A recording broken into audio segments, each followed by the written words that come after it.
मैं ज़िंदा था। हाँ, अब मैं मर चुका हूँ। उस रात काफ़ी बारिश हो रही थी और इस वक्त रात के 11:30 हो रहे थे। अब बारिश काफ़ी कम हो गई थी, शायद अब बारिश रुकने वाली थी और मैं अपने रूम में लेटा हुआ था और सोने की कोशिश कर रहा था। और बुल्ली अपने रूम में कंप्यूटर चला रहा था और वो मेक जोक हॉरर की वीडियोस देख रहा था, क्योंकि उसे हॉरर वीडियोस देखना ज़्यादा पसंद है। और तभी बेल बजने की आवाज़ आई और तभी बुल्ली बोला, कुल्ली देखो यार, इतनी रात में कौन आया है। और मैं उठकर चला गया, लेकिन वहाँ तो कोई नहीं था।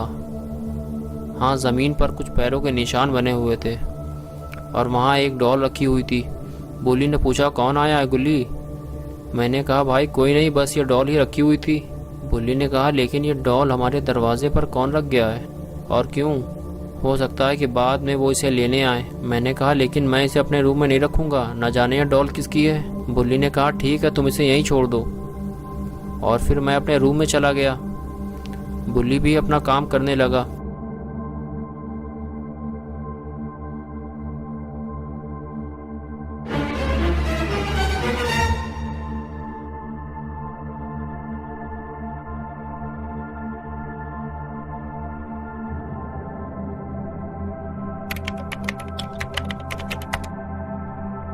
और तभी मैंने देखा कि वो डॉल मेरे बेड के पास खड़ी हुई है।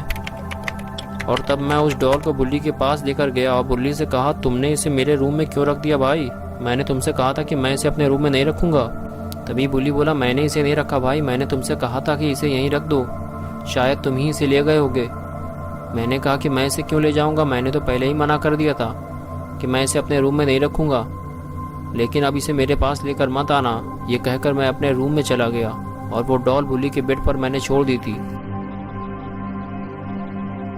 और मैं ये सोच रहा था कि ये डॉल आखिर है किसकी और कोई इसे क्यों छोड़ गया है। लेकिन बाहर जो मैंने पैरों के निशान देखे थे वो तो मुझे इसी डॉल के लग रहे थे, जैसे कि ये खुद ही चल कर आई हो। लेकिन ये कैसे हो सकता है? मैं बिना कुछ ज़्यादा ही सोचने लगता हूँ। और फिर जब मैंने करवट बदली तो वो डॉल मेरे बेड पर ही लेटी हुई थी। मैं देखकर काफ़ी डर गया और तभी बुल्ली की आवाज़ आई, गुल्ली वो डॉल यहाँ नहीं है, क्या तुम उसे अपने साथ ले गए हो? मैंने कहा, ये है वो डॉल जिसे तुम जानबूझकर मुझे डराने के लिए मेरे बेड पर रखाए थे। बुल्ली ने कहा, भाई मैं तो यहाँ से हिला भी नहीं हूँ, मैं तो कंप्यूटर पर ही काम कर रहा हूँ और मैं तुम्हें क्यों डराऊँगा। मैंने कहा, ठीक है, अब मैं इसे स्टोर रूम में बंद करने जा रहा हूँ। ये कहकर मैं उस डॉल को स्टोर रूम में ले गया और मैंने उसे वहीं बंद कर दिया।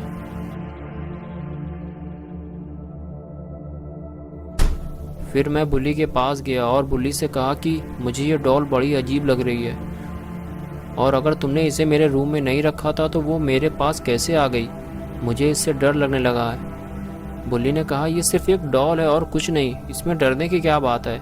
हाँ, ये बात थोड़ी अजीब है कि ये डॉल तुम्हारे पास कैसे पहुंच जाती है, ये तो मेरे भी समझ में नहीं आ रहा। ठीक है, अगर कल इसे कोई लेने नहीं आया तो मैं खुद इसे उस कुएं में फेंक दूंगा जो हमारे घर के सामने है, क्योंकि वो काफ़ी पुराना कुआं है और उसका पानी भी अब कोई नहीं पीता, ना उसके पास कोई जाता है। अब तुम जाकर सो जाओ।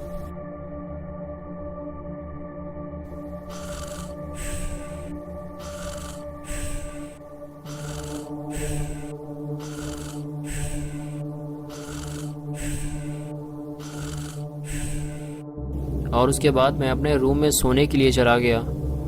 मैं अपने बेड पर लेट तो गया था, लेकिन मुझे नींद नहीं आ रही थी और अजीब सी घबराहट हो रही थी, जैसे कि कुछ बुरा होने वाला है। और कुछ देर बाद ही कुछ अजीब सी आवाज़ आने लगी, जैसे कोई दरवाज़ा खोलने की कोशिश कर रहा हो। लेकिन मैंने सोचा कि हो सकता है कि ये हवा से हिल रहा हो, क्योंकि हवा भी काफ़ी तेज़ चल रही थी। इसी वजह से मैं देखने भी नहीं गया।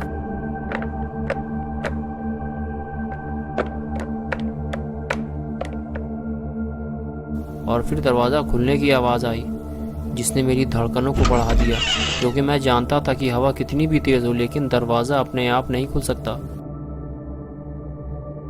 और फिर चेन सॉ चलने की आवाज़ आने लगी। हाँ, वही चेन सॉ जो अक्सर पेड़ काटने के काम में लाया जाता है। लेकिन वो तो स्टोर रूम में रखा हुआ था। फिर मुझे याद आया कि वो डॉल भी मैंने स्टोर में बंद कर दिया था। कहीं उसने स्टोर का दरवाज़ा तो नहीं खोल लिया। अगर इस डॉल ने कुछ गड़बड़ की ना तो आज इसकी शामत आ जाएगी। मैं उसे उठाकर बाहर फेंक दूंगा। और मैं फ़ौरन उठकर गया तो देखा कि वो डॉल स्टोर से बाहर आ चुकी थी और उसके हाथ में चेन सा था और वो बुल्ली की गर्दन काट रही थी और अब उसका सर धड़ से अलग हो चुका था। और ये देखकर मैं बहुत ज़्यादा डर गया और मैं सीधे घर से बाहर भागा और वो मेरे पीछे पीछे आने लगी, लेकिन मैं भागता रहा क्योंकि मैं मरना नहीं चाहता था।